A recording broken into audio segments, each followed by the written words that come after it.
नमस्कार, मैं परितोष वर्मा। आज हम एक ऐसी शख्सियत से बात कर रहे हैं जिनकी पहचान उनके निर्णय क्षमता के लिए होती है। जबलपुर पदस्थापना को अभी उनके 3 महीने हो रहे हैं। एक कुशल प्रशासक के रूप में उन्होंने काफ़ी बड़े निर्णय किए। धान घोटाला एक जबलपुर का बड़ा चर्चित प्रकरण बना। इसके विशेषज्ञ के रूप में वो एक तरीके से जाने जाते हैं। जबलपुर आए और उन्होंने बहुत सारी कार्रवाइयाँ की। इसके तत्काल बाद उनके एक निर्णय से लगभग 30,000 से अधिक लोगों को उसका लाभ मिला। सीलिंग का एक बड़ा मामले में उन्होंने एक बहुत महत्वपूर्ण निर्णय दिया। लोकसभा चुनाव के बीच में शिक्षा माफिया की बढ़ती हलचलों को रोकने के लिए उन्होंने इसके पैरेलल एक कार्रवाई करी, जिसके तहत पुस्तक मेले जैसा पहली बार एक आयोजन हुआ, जिससे अभिभावकों को बहुत राहत मिली। ऐसे और बहुत सारे विषय हैं जिन पे आज हम वरिष्ठ आईएएस अधिकारी श्री दीपक सक्सेना जी से चर्चा करने आए। सर नमस्कार। नमस्कार सर, सबसे पहला सवाल तो सर ये पूछना चाहेंगे कि धान घोटाले के जब आपने उसको देखा और लगातार कई स्तर पे कई चरणों में उसमें कार्रवाइयां हुई, आज वर्तमान में आप क्या स्थिति देख रहे हैं, उसका क्या आउटपुट रहा? देखिए, उसको धान घोटाला कहना तो बहुत उपयुक्त शब्द नहीं है जी, क्योंकि जो धान घोटाले की भूमिका बन रही थी जी, वास्तविक तौर पे देखा जाए जी, करीब 36 गोदाम को हमने ऐसा पकड़ा था जहां पर कि ऑलरेडी पहले से ही धान का उन्होंने इकट्ठा कर लिया था जी, और उस धान को संभवतः ठिकाने लगाने की तैयारी चल रही थी स्व सहायता समूह के माध्यम से। जी, मैं इस मामले में जबलपुर के जो जागरूक मीडिया है उसकी तारीफ करूंगा। उन्होंने खबरें प्रकाशित करी, शिकायतें की, वो शिकायतें भोपाल स्तर पर पहुंची, वहां से एक जांच आदेशित हुई और फिर उन सभी गोडाउन्स को हमने बैन किया, उन एसएचजीज को भी बैन किया। तो वास्तव में घोटाला होने की भूमिका थी, घोटाला हो नहीं पाया, उसको नियंत्रित कर लिया गया। उसका प्रभाव ये रहा कि जो कार्रवाइयां हुई, नो डाउट सरकारी अधिकारियों के खिलाफ कार्रवाइयां करना सबसे पहला दायित्व था। हमने करीब 10-12 सरकारी अधिकारियों के खिलाफ कार्रवाइयां की। फिर जो सीधे सीधे वेयर हाउसेज इन्वॉल्व थे उनके खिलाफ कार्रवाइयां करी, उनको ब्लैकलिस्ट किया। जो एसएचजी इन्वॉल्व थे उनके खिलाफ कार्रवाइयां करी, उनको उपार्जन के से बाहर किया। उसका प्रभाव ये रहा कि अब जो रबी का जो उपार्जन हो रहा है, इस रबी के उपार्जन में मेरे साथ के लोग जो मुझे बताते हैं, पिछले साल की तुलना में इस साल अपेक्षाकृत ज्यादा स्मूथली चल रहा है, ज्यादा सिंपल तरीके से चल रहा है।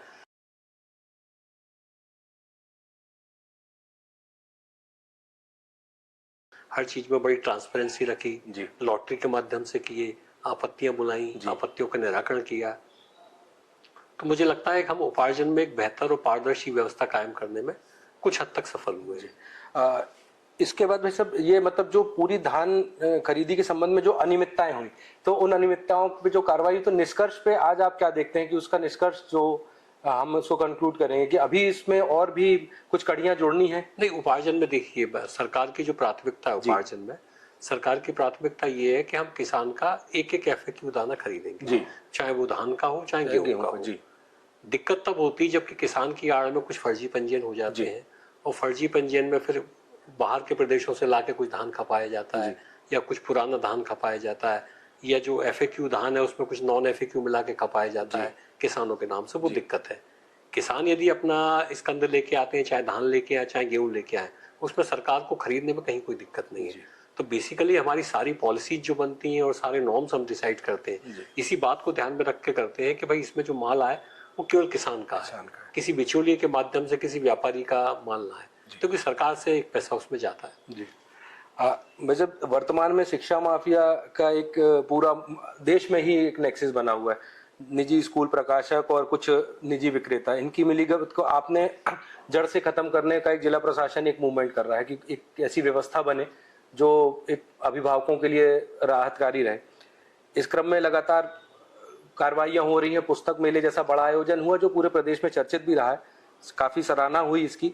अब इसमें आप जो जांच चल रही है, इसमें अभी तक क्या पाया और आगे इसमें क्या? देखिए, मैं इसमें दो तरीके से कार्रवाई कर रहा हूँ। ये वाली जो समस्या है केवल जबलपुर जिला स्तर की समस्या नहीं है ये समस्या पूरे मध्य प्रदेश स्तर की, और मुझे लगता है ये ऑल ओवर इंडिया में भी कहीं ना कहीं किसी ना किसी रूप में किसी ना किसी तरीके से विद्यमान है।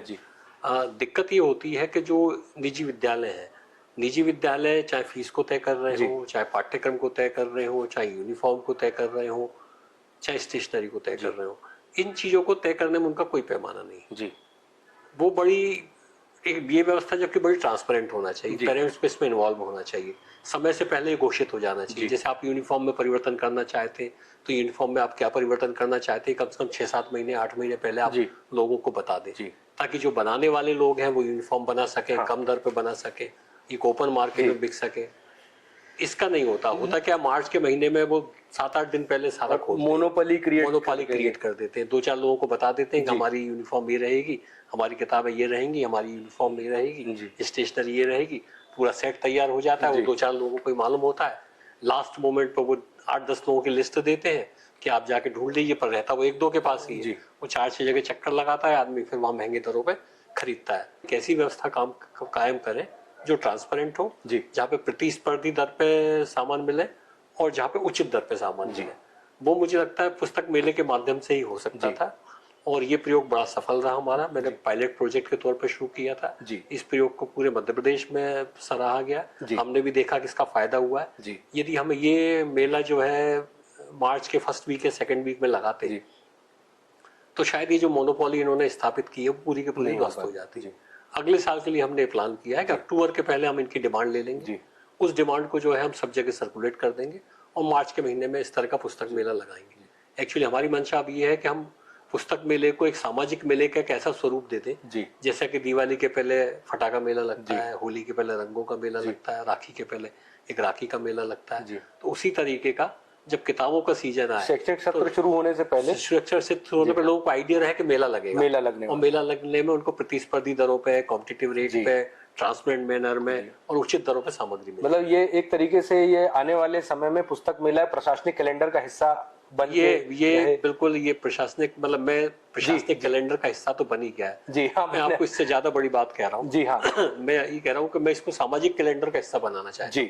लोग खुद डिमांड करें जी, कि भाई लोग दिवाली के आसपास, लोग जो विक्रेता लोग हैं वो देखने लग जाएं कि किसी स्कूल में कितनी डिमांड है, कौन सी किताब है, कौन सी कॉपी है, कौन सी यूनिफॉर्म है, और हम उनको बाध्य करें कि अक्टूबर के बाद जो है सभी जानकारियां सार्वजनिक करिए कि भाई आपकी कौन सी यूनिफॉर्म रहेगी, कौन सी किताब रहेगी, कौन सी स्टेशनरी रहेगी, ताकि जो वेंडर्स हैं वो अगले 3-4 महीने में इस सामग्री को इकट्ठा कर लें।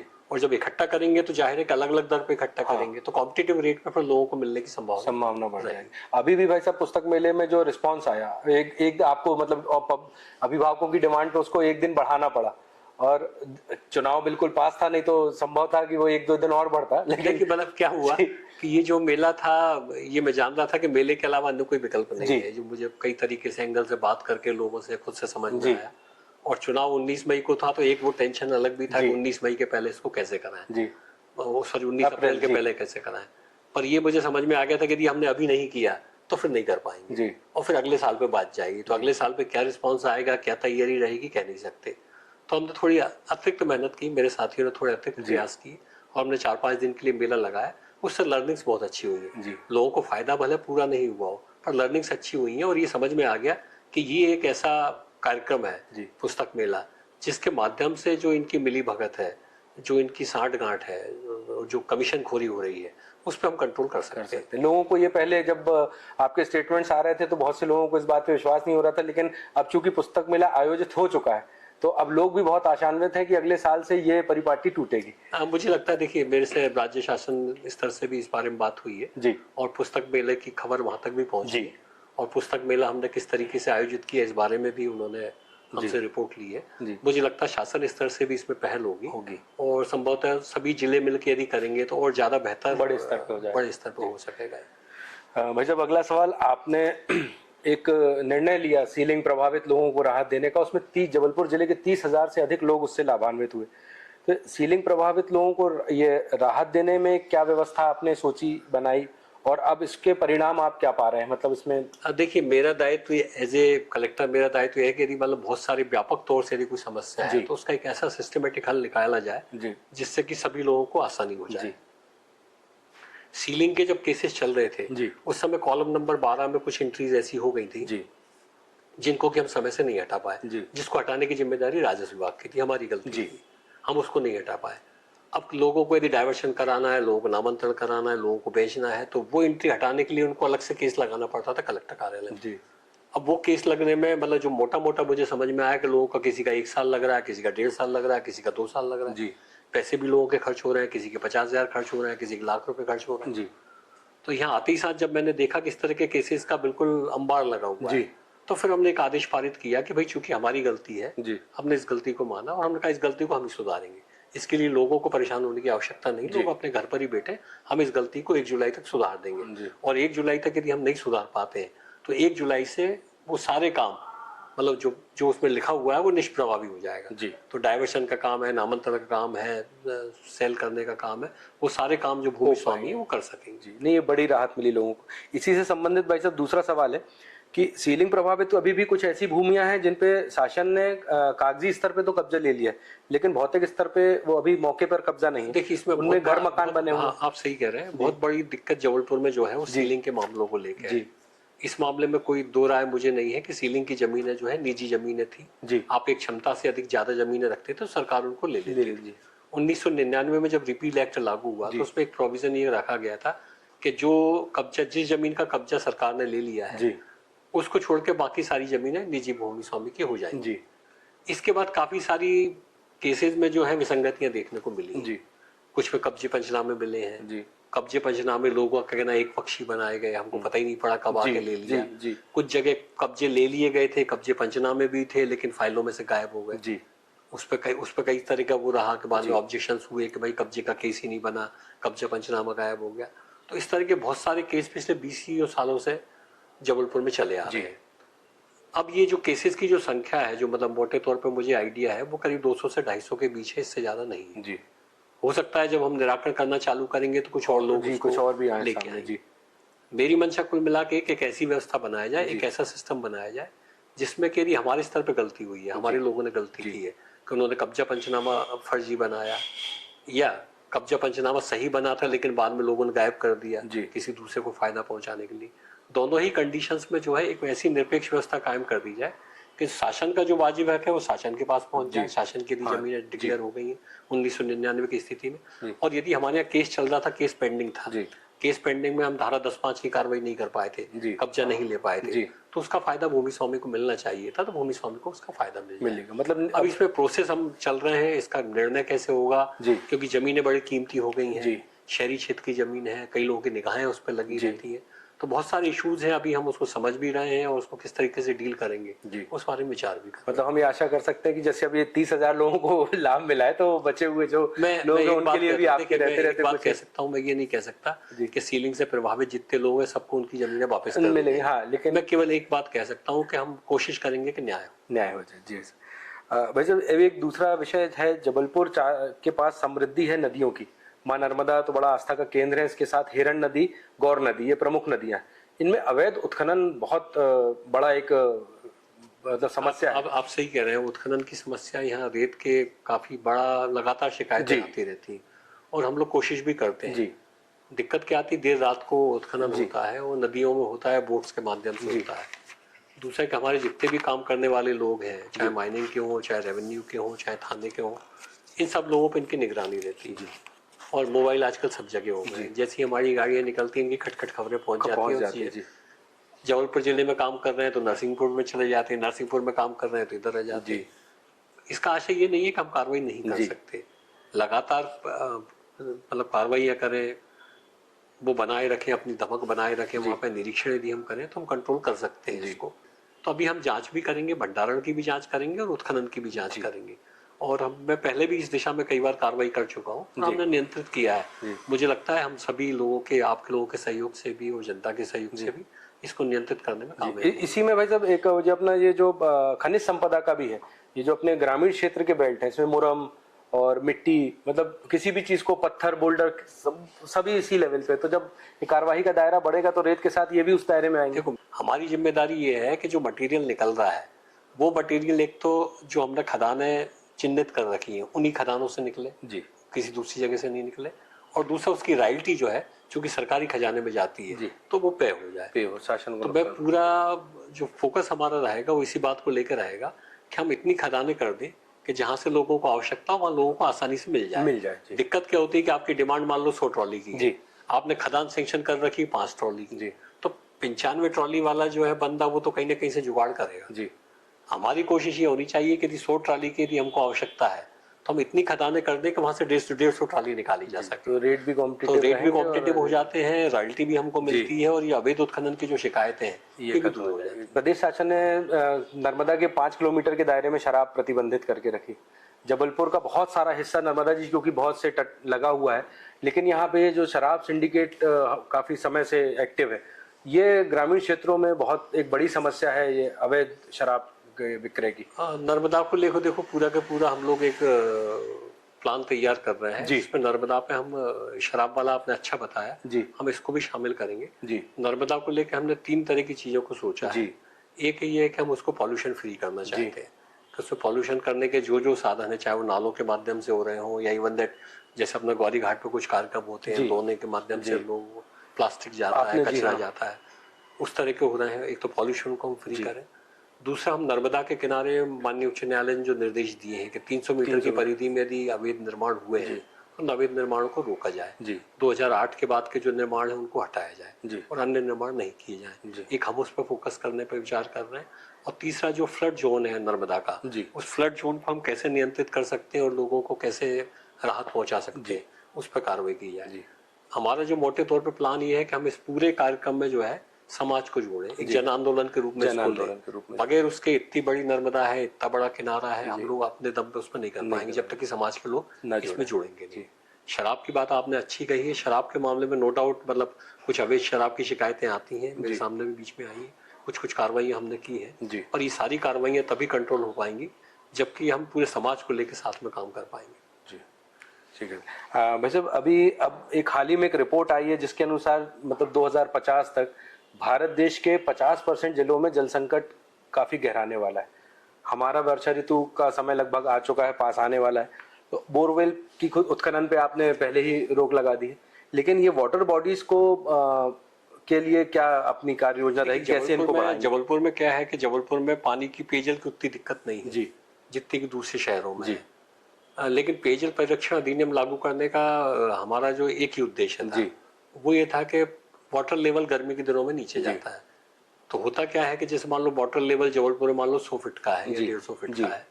यदि आप गर्मी के दिनों में यदि आप वो कराओगे, जी। ट्यूबवेल खनन कराओगे, तो फिर आप क्या करते हो कि उस वाटर लेवल से नीचे भी कुछ ले जाते हो। जी हाँ। तो 100 फीट का वाटर लेवल है, गर्मी मान लो 125 को हो गया, आप 150 तक खोदोगे। जी। तो जो 100 फीट पे ट्यूबवेल्स चल रहे हैं या 100 फीट पे जो वाटर लेवल है वो नीचे हो जाता है। जी। मतलब वो खराब हो जाते हैं। जी हाँ। तो ऐसी कंडीशन में चूंकि मतलब मैं ऐसा मानता हूँ कि जमीन के नीचे का जो पानी है वो पूरे समाज का है। जैसे सूरज की रोशनी सभी की है ना, ऐसे पानी सभी का है, पूरे समाज का है। तो पूरे समाज की जो संपत्ति है उसको किसी को व्यक्तिगत लाभ के लिए देने की इजाजत नहीं दी जा सकती। तो ट्यूबवेल खनन पर रोक हमारी केवल इस गर्मी के सीजन तक के लिए। हाँ, दूसरा वैसे वाटर हार्वेस्टिंग बढ़े, मतलब शहरी क्षेत्रों में जल संग्रहण अच्छे से हो सके, नगर निगम अपने लेवल पे प्रयास करता है, नक्शे पास करते समय कुछ अमाउंट जमा किया जाता है कि आपका कंप्लाइन हो जाए तो आप बताइए, इन्फॉर्म कीजिए, लेकिन सर वो हो नहीं पाता। तो इस दिशा में देखो जागृति की आवश्यकता है। लोगों को सामान्य तौर पर लगता है कि 2-4 बाल्टी में बचा लूंगा, क्या फर्क पड़ेगा जी, पर वो सब लोग मिलकर यदि करेंगे तो होगा। जी सर। तो इसमें समाज को जागरूक होना पड़ेगा, प्रशासन को कुछ एक्स्ट्रा एफर्ट डालना पड़ेंगे, जो ट्रेडिशनल तरीके उनसे अलग हटके लोगों को करना पड़ेगा। केवल कानून से काम नहीं चलेगा, सब लोग सामाजिक एक सबको जोड़ के ही हो पाएगा। और कोशिश करेंगे, देखिए 1 या 2 दिन में या किसी एक कलेक्टर के करने से नहीं होगा। ये तो हर स्तर पे कार्रवाई होगी और कई पीढ़ियों तक रहेगी, तब जाके मुझे लगता है बेहतर तरीके से हो पाएगा। जी सर। इसी संबंध सर एक चीज थी कि कई बड़े शहरों में जैसे कलकत्ता है, बेंगलोर है, तो इनमें सर जैसे रहवासी क्षेत्रों में शासकीय भूमि अगर छोटी है, मतलब 500, 800, 1000, 2000 स्क्वायर फीट के भी अगर शासकीय भूखंड है, तो उनको छोटी बावड़ी, छोटे तालाब जैसे बनाए गए। कलकत्ता और बेंगलोर में तो सर काफी है, मैंने देखा भी। तो उससे सर एक ये शहरी क्षेत्र के अंदर एक वाटर बॉडीज बढ़ाने जबलपुर के लिए तो आप कह सकते हो क्योंकि जबलपुर में तालाबों का काफी इतिहास पुराना रहा है। उस दिशा में क्या कर, अभी हालांकि माननीय मंत्री जी मैंने देखा उन्होंने कुछ पुरानी बावड़ियों की दिशा में कुछ काम किया है जी। तो हालांकि उसमें बहुत ज्यादा डिटेल में मैं गया नहीं जी। और जबलपुर में इसका क्या स्कोप है, यदि स्कोप है तो हम जरूर इसको करें जी सर। और दूसरा सर, जबलपुर 52 तालाब की नगरी थी। बहुत सारे आज ऐसे तालाब हैं जो अपने अस्तित्व के लिए मतलब संघर्ष कर रहे हैं, उनके जीर्णोद्धार के लिए कुछ ऐसा कि कुछ एक आगे आने वाले समय में तालाबों पे काम करना एक्चुअली बड़ा टिपिकल हो गया है। इंक्रोचमेंट बहुत बढ़ गए हैं जी। और ये काला मतलब कई सालों से बढ़े हैं जी।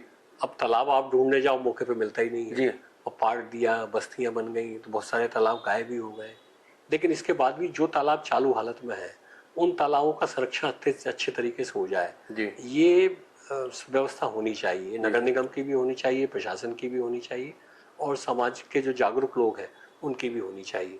तो उसको देखिए लेंगे, प्रोजेक्ट में करेंगे कैसे न कैसे। इसमें सर एक आपके जानकारी में एक बात लाना चाहता कि इससे पहले ये तालाबों का इशू पहले भी उठा था, तो उस समय इलैया राजा टी साहब थे, तो उन्होंने जो उनके कोर्ट में मामले आए, कुछ केसेस फाइल हुए इसमें, तो उन्होंने तालाबों को जीवित इकाई की संज्ञा दी कि भाई ये वाटर बॉडीज जो है ये जीवित इकाई है, तो इसको भी हमें उसी सम्मान के अतिक्रमण हटाने के सर उसमें कुछ समय को बड़े ऑर्डर कह रहे हैं। देखिए एक्ट में तो यही है, चाहे नदी हो, तालाब हो, कुआं हो, बावड़ी हो, ये मतलब वो पहचान भी थे जबलपुर के जब 52 तालाब। और सर ये जो सीलिंग की या और जो शासकीय खाली भूखंड है जिन पे कब्जा हो जाता है या होने का हमेशा एक खतरा बना रहता है, क्या इन पे ये वर्षा ऋतु के दौर में वृक्षारोपण की कोई योजना आ सकती है कि वो कब्जे से भी सुरक्षित रहें और एक संपदा भी बढ़े? सरकारी जमीनों पे अतिक्रमण एक बहुत बड़ी समस्या है जी। मैं आपकी जानकारी के लिए बता दूं कि जब मैंने प्राइमरी तौर पे जब सर्वे किया जी, तो सामान्य तौर पे ग्रामीण क्षेत्र में तो जितनी सरकारी जमीन है हर जमीन पे किसी न किसी का कब्जा है जी। कब्जा अस्थायी तौर का है, लोग फसल उगाते हैं और वो कर लेते हैं जी। हमने अब एक व्यवस्था बनाई है कि हम पूरे सरकारी नक्शे में जो सरकारी जमीन है उनको एक अलग रंग से मार्क करेंगे जी, और उनकी विजिट करने के लिए एक पासबुक टाइप से तैयार करेंगे जी, कि पटवारी हर महीने जाएगा, राजस्व अधीक्षक 3 महीने में एक दफे जाएगा, तहसीलदार वहाँ पे जो है 6 महीने में एक आध बार जाएगा, और एसडीओ कलेक्टर भी जो समय समय पर चक्कर लगा के उन जमीन को देखेंगे। उसके साथ में हमने एक व्यवस्था और करी कि उस जमीन से कितनी आय हो सकती है जी, उसको एक कैलकुलेशन किया जाए जी। तो मोटे तौर पे इतनी सारी जमीनें हमारे पास हैं, उस जमीन से हम अतिक्रमण के माध्यम से कितनी जीडीपी क्रिएट हो रही है, कितनी इनकम क्रिएट हो रही है, इसका एक वैल्यूएशन करना चाह रहे हैं। और मुझे लगता है जब हमारी विजिट लगातार बढ़ेंगी तो इंक्रोचमेंट हटना भी चालू होगा। नहीं सर, पर्यटन के मामले में जबलपुर काफी रिच है। हर बार ये बात आती है कि बहुत सारी संभावनाएं हैं जबलपुर में, लेकिन अभी तक कोई ठोस उसको लेके वो ऐसा कुछ प्लान नहीं बन रहा है कि 2 दिन 3 दिन का कोई जेटीपीसी को ऐसा टूर प्रोग्राम बना दे कि पर्यटन बाहर से आए और यहाँ रुक के वो कर सके। देखो जबलपुर जो है रिच तो बहुत है पर्यटन के मामले में, और आप जानते हो कि यहाँ लगातार पर्यटन की गतिविधियां बढ़ी भी हैं जी। ऐसा नहीं है कि नहीं हुआ है, बहुत काम हुआ है। मतलब मैंने पिछले कई सालों में जबलपुर का जो नाम है वो बढ़ते देखा है जी। लेकिन जबलपुर उस लेवल पे अभी नहीं पहुंच पाया है जिस लेवल पे दूसरे प्रदेशों के कुछ खास डेस्टिनेशन पहुंच गए हैं। जबकि जबलपुर जो है अपने ईस्टर्न साइड में एक बहुत बड़ा डेस्टिनेशन है मध्य प्रदेश का, और मुझे लगता है कि यदि यहाँ टूरिज्म हब यदि यहाँ बनाया जाए, नेशनल पार्क को लेके, कुछ रिलीजियस टूरिज्म को लेके, तो बहुत अच्छा स्कोप है यहाँ पे गतिविधियां बढ़ने का, लोगों के रोजगार के साधन बढ़ने का। और इसमें सारी दिशाओं में कार्रवाई करना पड़ेगी। सबसे बड़ा जो इशू मुझे लगता है वो है कनेक्टिविटी का। यदि एयर कनेक्टिविटी यहाँ बढ़ेगी, लोगों का आना चालू होगा, लोग यदि आएंगे तो होटल भी बनने लग जाएंगे, टैक्सियां भी चलने लग जाएंगी, टूरिस्ट सर्किट भी बनने लग जाएगा, लोग अपने आप ही तरीके खोज लेते हैं उसको बढ़ने के, और फिर मार्केटिंग पे भी फोकस करके उसको बढ़ाया जा सकता है। स्वाभाविक तौर से बढ़ने वाली एक प्रक्रिया है, और मुझे लगता है जबलपुर अब रफ्तार पकड़ रहा है इस दिशा में, और शायद अगले 2, 4, 5 सालों में हमें जबलपुर का बदलता स्वरूप एक टूरिस्ट हब के रूप में देख पाएंगे जी। मैं अंतिम सवाल पे आता हूँ भाई साहब, शहर में ऐसे कौन से कार्य हैं जो आपको लगता है अभी इतने कार्य में कि आपने अपने अनुभव पे प्राथमिकता के आधार पर उनको चयन किया हो कि हमको ये काम समझते? कि मुझे यहाँ से आते साथ ही मुझे सबसे पहला काम जो मुझे लगा जी कि जबलपुर में जिस काम को करना चाहिए जी, और जिस काम में लोगों का सहयोग बहुत आवश्यक है, वो मुझे लगा यहाँ की गंदगी जी। जबलपुर में जो गंदगी है जी वो बड़ी विजिबल है, मतलब दिखती है आपको, चौराहे पे दिखती है। दूसरा, लोगों की आदतें भी यहाँ गंदा करने की जो है वो बड़ा क्लियर कट दिखती है। यहाँ बहुत सारे भंडारे होते हैं, बहुत कार्यक्रम होते हैं, लगातार होते हैं। अभी कल अपना हनुमान जयंती था, हनुमान जयंती के बाद जब कार्यक्रम हुआ आप पूरे शहर में देख लीजिए, पूरे शहर में दोने पड़े हुए जी। बिल्कुल। तो लोगों में वो एक सेंस और वो एक आदत डेवलप करने की आवश्यकता है कि हम गंदगी ना करें जी। कि देखिए सफाई करना बहुत कठिन है, जिस आस्था से आप खिला रहे हैं उसी आस्था से आप शहर के प्रति उसको यदि आप डस्टबिन में डाल दें, सिस्टमेटिक कर दें, उसका डिस्पोजल प्रॉपर्ली कर लें। इवन देट जो दोने हम उपयोग कर रहे हैं उन दोनों पे आप देखें प्लास्टिक की लेयर चली हुई है जी। हाँ, यदि प्लास्टिक की लेयर को यदि हम हटा दें तो काफी हद तक हम उसको कंट्रोल कर सकते हैं। तो मुझे लगता है वो एक सामाजिक चेतना यहाँ लाने की आवश्यकता है कि साफ सफाई का काम जो है नो डाउट सरकार का है, नगर निगम का है, पर गंदगी नहीं फैलाने का काम वो नागरिकों का है जी। तो 90% हमारी साफ सफाई तब हो जाती है जबकि हम गंदगी नहीं फैलाते जी। तो 10% का काम हम बहुत आसानी से कर सकते हैं। इंदौर ने वही किया है, वहाँ के लोग बड़े जागरूक हैं, उन्होंने गंदगी नहीं करने पर कंट्रोल किया मतलब साफ उनकी सफाई, सेल्फ हाँ, रिस्पॉन्सिबिलिटी वो का ज्यादा है। लेवल अलग है। तो मुझे लगता है उस तरह का काम मैं यहाँ करना चाहूंगा, यदि सब लोगों को साथ में बैठ के नहीं, करवाएं। जबलपुर में बहुत सारी ऐसी सामाजिक संस्थाएं हैं जो इस काम में आपका बिल्कुल सहयोग भी करेंगे। ये थे वरिष्ठ आईएएस अधिकारी श्री दीपक सक्सेना जी, जिनके विचार और जबलपुर के प्रति उनकी सोच और जबलपुर को विकास की दिशा में और कैसे आगे बढ़ाया जाएगा, क्या महत्वपूर्ण कार्य भविष्य में हमें देखने मिलेंगे, इसकी जानकारी हमने ली। आगे फिर किसी मौके पे अन्य बिंदुओं पे भी उनसे चर्चा करेंगे। नमस्कार। Thank you.